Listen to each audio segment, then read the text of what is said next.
Hello friends, आज हम बात करेंगे बेली फैट यानी पेट का फैट कम करना सबसे ज़्यादा मुश्किल क्यों होता है। यूजुअली हमने काफ़ी बार लोगों को देखा है कि जब वो मोटे हो जाते हैं तो वज़न को कम करना, फैट को बॉडी से पूरी तरह से हटा पाना बहुत मुश्किल होता है। लेकिन सबसे ज़्यादा मुश्किल होता है पेट के यानी बेली फैट को हटाना। इसका क्या रीज़न है? हमने हमेशा देखा है कि एक बार अगर किसी की तून बढ़ गई या पेट बढ़ गया तो उसे हटाना में सबसे ज़्यादा मुश्किल होता है और एक अच्छे फ्रेंड की तरह ज़िंदगी भर आपका साथ निभाता है। यानी एक बार आप अगर मोटे हो गए तो उसे वापस से कम कर पाना और पेट का फैट को पूरी तरह से हटा पाना लगभग मुश्किल या असंभव जैसा ही लोगों को लगता है। तो आज डिस्कस करेंगे कि ऐसा क्यों है कि बाकी जगह के फैट की अपेक्षा बेली फैट को हटाना ज़्यादा मुश्किल है और ऐसा क्या किया जा सकता है जिससे हम फैट को रिड्यूस कर सकते हैं। क्या कोई स्पेसिफिकली टारगेटेड एक्सरसाइज या फूड ऐसा है जो इसमें हमारी मदद कर सकता है, इस टॉपिक को डिस्कस करेंगे। टॉपिक पर जाने से पहले जो लोग हमारे चैनल पे नए हैं उन्हें वेलकम करूंगा और उनको और हमारे रेगुलर व्यूअर्स को रिक्वेस्ट करूंगा कि वीडियोस को रेगुलरली देखें, रेगुलरली लाइक करें, कमेंट करें और पॉसिबल हो तो सोशल मीडिया ग्रुप्स और फ्रेंड्स के साथ शेयर करें। बेली फैट यानी पेट का फैट जो है वो सिर्फ फैट का कलेक्शन नहीं है, सिर्फ इकट्ठा या जमा चर्बी नहीं है। वो एक हार्मोनल बॉडी जैसा काम करता है। वो काफ़ी खुद से भी हार्मोन्स बनाता है। फैट को कंट्रोल करने वाले, मेटाबॉलिज्म को कंट्रोल करने वाले, फैट के बर्निंग को कंट्रोल करने वाले हार्मोन्स को भी वो बनाता है। तो यानी पेट पर इकट्ठा किया हुआ फैट बाकी फैट की अपेक्षा खाली जमा चर्बी नहीं है, वो काफ़ी साइटोकाइंस और हार्मोन्स भी बनाता है, जिसकी वजह से पेट का फैट का खुद का मेटाबॉलिज्म कंपैरेटिवली बहुत स्लो होता है।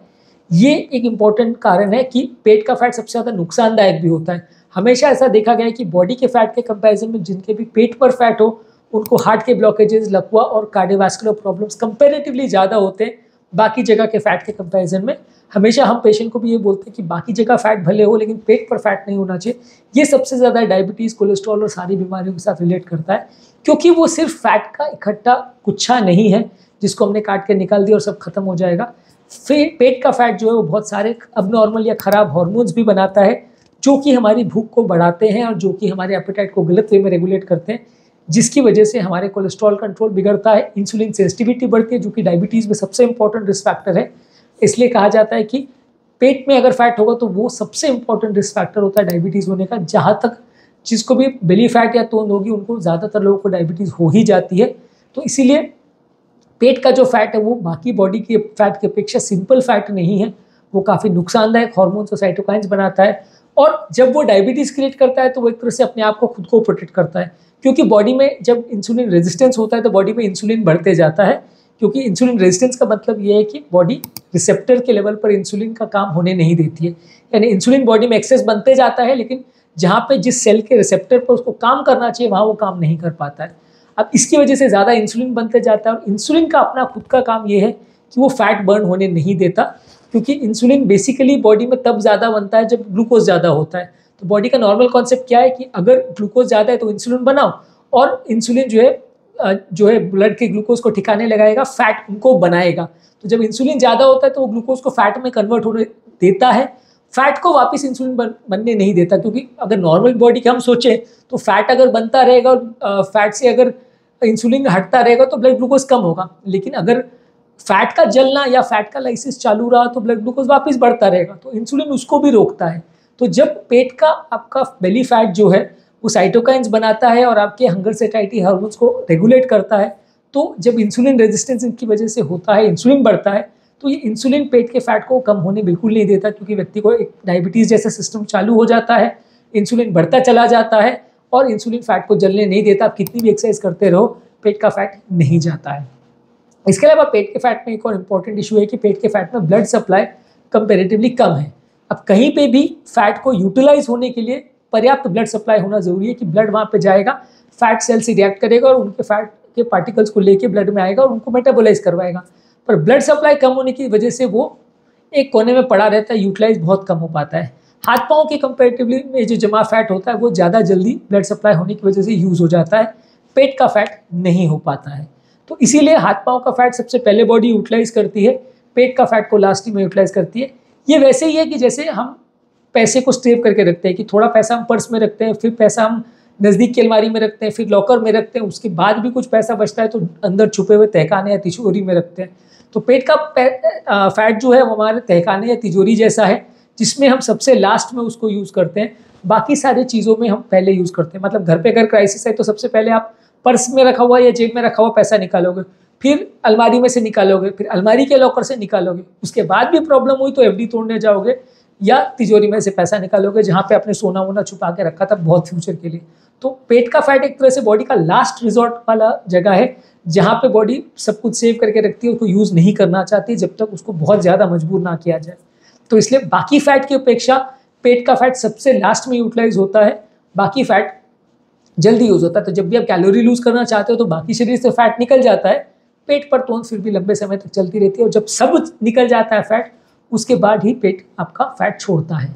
इसके अलावा आपका कई बार पेट के लिए एक्सरसाइज करना भी मुश्किल होता है। कई बार क्या है, ज़्यादातर लोग दौड़ने भागने या मेटाबॉलिक एक्सरसाइज जो कम करने के लिए या एरोबिक एक्सरसाइज करते हैं वो पेट के लिए उतनी टारगेटेड भी नहीं होती है। इसकी वजह से भी पेट की मसल्स बहुत टोन अप नहीं हो पाती, पेट का खुद का फैट डायरेक्टली यूज़ नहीं हो पाता, हाथ पाँव का फैट क्योंकि मसल्स वहाँ डायरेक्टली एक्टिवेट हो जाती है तो डायरेक्टली उनको यूज़ कर लेती है। तो इस वजह से भी हाथ पाँव का फैट जल्दी यूज़ हो जाता है, पेट का फैट लास्ट में लूज़ होता है। इसके अलावा कई हार्मोन्स भी ऐसे हैं जो सिलेक्टिवली बॉडी का फैट को पेट में स्टोर करते हैं। जैसे कॉर्टिसोल वगैरह अगर ज़्यादा है तो वो आपके बॉडी के फैट को पेट में स्टोर करने की कोशिश करता है। तो ये एक और कारण है कि जिसकी वजह से हार्मोनल लेवल्स की वजह से भी पेट पर फैट जल्दी स्टोर होता है और कंज्यूम लेट होता है। इसके अलावा कई बार लोगों का मेटाबॉलिज्म भी अलग अलग जगह पे वेरी करता है। मसल्स वगैरह का मेटाबॉलिज्म ज़्यादा होता है तो फैट जल्दी यूज़ हो जाता है। पेट का फैट कंपेरेटिवली वहाँ क्योंकि ब्लड सप्लाई कम है, मेटाबॉलिज्म कम होता है तो इसलिए वो यूज़ नहीं होता। तो ये सब कारण बेसिकली हैं जिसकी वजह से हमारा पेट का फैट सबसे लास्ट में यूज़ होता है। मसल का मास या फैट जल्दी यूज़ हो जाता है, बहुत जल्दी वो पतले दिखने लगते हैं हाथ पाँव हमारे, लेकिन तोंद बहुत लास्ट में जाती है। तो ये हमारा लंबे समय तक साथ निभाता है। कम करने के लिए क्या करें, आपको वेट लॉस का सफ़र कंटिन्यू रखना पड़ेगा, आपको वेट लॉस करते जाना पड़ेगा। पहले हाथ पाँव का वजन कम होगा, फिर पूरे शरीर का चेस्ट वेस्ट का कम होगा, लास्ट में पेट का जाएगा, लेकिन आपको जर्नी कंटिन्यू रखनी पड़ेगी। रेगुलर बैलेंस डाइट रखना पड़ेगा, रेगुलर एक्सरसाइज करना पड़ेगा, रेगुलर कैलोरी कंजम्पशन को कम रखना पड़ेगा, इंटरमिटेंट फास्टिंग करनी पड़ेगी। इंसुलिन सेंसिटिविटी हो रही है तो उसको कंट्रोल करना पड़ेगा, हार्मोनल इंबैलेंस हो रही है तो उसको कंट्रोल करना पड़ेगा। इंटरमिटेंट फास्टिंग जो है अच्छा तरीका है जिससे आपका इंसुलिन सेंसिटिविटी इंप्रूव होती है।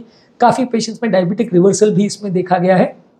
तो अगर आप इसको फॉलो करते हैं तो कंपैरेटिवली ज़्यादा चांस है कि आप पेट की चर्बी को ज़्यादा इजीली यूज़ कर पाओगे, क्योंकि जो इंसुलिन की बाधा है जो फैट को यूटिलाइज नहीं होने दे रही है वो कंपैरेटिवली इसमें कम हो जाता है। डायबिटीज़ का रिवर्सल होता है, जैसे जैसे डायबिटीज़ का रिवर्सल होता है आपका पेट का फैट कंपैरेटिवली कम होता है। डायबिटीज़ के ट्रीटमेंट के लिए भी यदि आप इंसुलिन बाहर से ले रहे हो तो वो भी आपका फैट को जलने नहीं देगा। तो इसलिए अगर डायबिटिक पेशेंट का इंसुलिन से ट्रीटमेंट होता है तो काफ़ी बार उनकी तोंद बढ़ जाती है, और जब तक आप इंसुलिन लेते रहोगे तोंद बढ़ती ही रहेगी। आप इंसुलिन को रिवर्सल करोगे, इंसुलिन की रिक्वायरमेंट को कम करोगे एक्सरसाइज करके या इंटरमिटेंट फास्टिंग करके, तो कंपैरेटिवली आपका फैट जल्दी यूज़ होगा और आपका कंपैरेटिवली तोंद बनना कम हो जाएगा। इसके अलावा आप पेट के लिए कुछ स्पेसिफिक टारगेट एक्सरसाइज कर सकते हो, पेट के लिए अलग तरह से एक्सरसाइजेस कर सकते हो। आप सिटअप्स वगैरह पे ज़्यादा फोकस कर सकते हो, पेट के लिए एब्डोमिनल मशीन्स वगैरह आती हैं उन पर ज़्यादा फोकस कर सकते हो, पेट के लिए वाइब्रेटिंग मशीन्स आती हैं जो पेट का टोन बढ़ाती हैं, वैसी सारी चीज़ों को प्रयोग कर सकते हो जिसमें पेट पर टारगेटेड एक्सरसाइज की जाती है। जो पेट पर एक्सरसाइज करेंगे और मसल का टोन वहाँ बढ़ाएंगे तो कंपैरेटिवली आपका मसल वहाँ से शिफ्ट होना चालू हो जाएगा, क्योंकि वहाँ पे बॉडी ने स्टोर हाउस बनाया था और कोशिश करती है बॉडी की वहाँ पे कोई परेशान ना करे। लेकिन जब आप वहाँ पे परेशान करना चालू करोगे, बॉडी को टारगेटेड पेट के लिए एक्सरसाइज करना चालू करोगे, तो बॉडी को मजबूर होना पड़ेगा और फिर धीरे धीरे करके वहाँ से पहले फैट दूसरी जगह जाएगा और फिर जब दूसरी जगह जाएगा तो जल्दी यूटिलाइज हो पाएगा। तो पेट के लिए टारगेटेड आप एक्सरसाइज करते हो, पेट के लिए टारगेटेड मशीन्स यूज़ करते हो, पेट के लिए टारगेटेड अगर आप स्पेसिफिक वाइब्रेटर्स या इस तरह की टोनिंग मशीन्स यूज़ करते हो तो ज़्यादा चांसेस है कि आपका पेट का टोन बढ़ेगा, मसल टोन बढ़ेगा, तो इससे आपका फैट जल्दी कम होगा और टोन जल्दी कम होगी। तो आज के टॉपिक में हमने जाना कि बेली फैट यानी पेट को कंपैरेटिवली, टोन को कंपैरेटिवली कम करना ज़्यादा मुश्किल क्यों है बाकी तरह के फैट के कंपैरिजन में, और ये कॉन्सेप्ट को डिस्कस करने का प्रयास किया कि बेली फैट को कम करने के लिए क्या किया जा सकता है, बॉडी क्यों बेली फैट को सबसे लास्ट में कंज्यूम करना चाहती है, ये सब चीज़ों को डिस्कस किया। उम्मीद करूँगा कि आज के टॉपिक में कुछ नई बातें जानने को मिली होगी। जो लोग हमारे चैनल पर नए हैं उन्हें रिक्वेस्ट करूँगा कि रेगुलरली हमारे वीडियोस को देखें, और उनको और हमारे रेगुलर व्यूअर्स को रिक्वेस्ट करूँगा कि वीडियोस को रेगुलरली देखें, उन्हें लाइक करें, फॉलो करें, और अगर कंटेंट अच्छा लगता है तो कमेंट भी करें और सोशल मीडिया ग्रुप्स में शेयर भी करें।